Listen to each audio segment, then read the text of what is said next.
જય શ્રી કૃષ્ણ મિત્રો, મારી ચેનલમાં આપ સૌ મિત્રોનું સ્વાગત છે. મિત્રો, પવિત્ર એવો પુરુષોત્તમ માસનો આરંભ મે મહિનામાં 17 તારીખથી થઈ રહ્યો છે.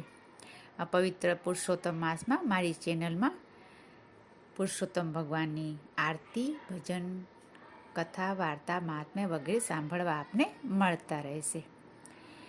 તો આજની વિડીયોમાં પુરુષોત્તમ માસના પહેલા દિવસનો અધ્યાય 1 આપણે સાંભળશું.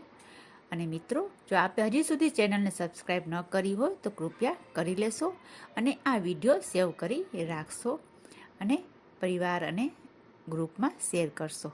તો ચાલો સાંભળીએ અધ્યાય 1, સુખદેવજીની પધરામણી. એક સમયે નૈમિષારણ્યમાં યજ્ઞ કરવાની ઈચ્છાથી બધા ઋષિમુનિઓ ભેગા થયા. આ બધા જ ઋષિઓ અને તેમના શિષ્યો સર્વ વેદો અને શાસ્ત્રોના જાણકાર હતા. તેમનું આચરણ ખૂબ જ પવિત્ર હતું. તેઓના મનમાં હંમેશા સંસારનું ભલું કરવાની ઈચ્છા રહેતી હતી.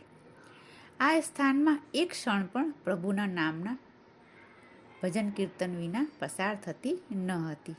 એટલા માટે જ આ સ્થાને નૈમિષારણ્ય કહેવામાં આવતું હતું. આ નૈમિષારણ્યમાં એકવાર સૂત પુરાણી પધાર્યા. સૂત પુરાણીને આવેલા જોઈને બધા ઋષિઓએ તેમની પાસે જઈને પ્રણામ કર્યા અને આદર સત્કાર આપી આસન આપ્યું.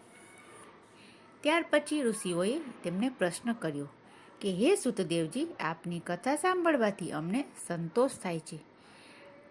આ સંસારરૂપી સમુદ્રમાં મનુષ્યો ડૂબકા ખાતા હોય છે, તો તેમનું કલ્યાણ થાય તેવી કોઈ કથા અમને કહી સંભળાવો. અમારા અજ્ઞાનરૂપી અંધકારને આપ જ દૂર કરી શકો તેમ છો. ઋષિઓનો પ્રશ્ન સાંભળી સૂતદેવજી કહ્યું કે, હે ઋષિઓ, તમારો પ્રશ્ન યથાયોગ્ય છે.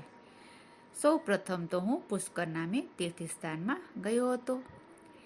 ત્યાંથી મથુરા, પ્રયાગ, કાશી અને ગયા ક્ષેત્રમાં ગયો અને ત્યાંથી બદ્રિકાશ્રમ તરફ ગયો. ત્યારથી પછી હું સરસ્વતી નદીના કાંઠે આવેલું સિદ્ધ ક્ષેત્ર તરફ ગયો અને ત્યાંથી હું હસ્તિનાપુર તરફ ગયો. હસ્તિનાપુર તરફ જતાં મને જાણવા મળ્યું કે ત્યાંના પરીક્ષિત રાજા રાજગાદીનો ત્યાગ કરીને ગંગાજીના કિનારે જઈને તપ કરવા બેઠા છે. તેમની આસપાસ સિદ્ધ ઋષિ મુનિઓ અને મહાત્માઓ બેઠા છે. રાજા તેમને સંસારમાંથી મુક્તિ મેળવવાનો સરળ માર્ગ પૂછી રહ્યા છે. આ બધાની વચ્ચે કેવળ 16 જ વર્ષની ઉંમરના દિગંબર અને તેજસ્વી એવા સુખદેવજી બેઠા હતા. પરીક્ષિત રાજા તેમને વિનયપૂર્વક પ્રશ્નો પૂછે છે અને સુખદેવજી તેમને વિનયપૂર્વક જવાબો આપી રહ્યા છે. સુખદેવજીના વચનો સાંભળવાથી પરીક્ષિત રાજાની મુક્તિ થઈ.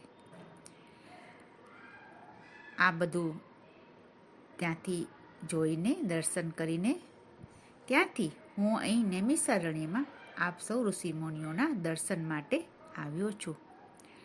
મહર્ષિઓ, તમે સૌ જ્ઞાની, તપસ્વી અને પવિત્ર છો. આપના દર્શન કરીને હું કૃતાર્થ થયો છું. મિત્રો, હવે પછીનો અધ્યાય બીજો આપણે આવતી બીજી વિડીયોમાં સાંભળશું. આપ સૌ વિડીયોને સેવ કરી રાખશો. ફરી મળીશું બીજી વિડીયોમાં. ત્યાં સુધી જય શ્રી કૃષ્ણ.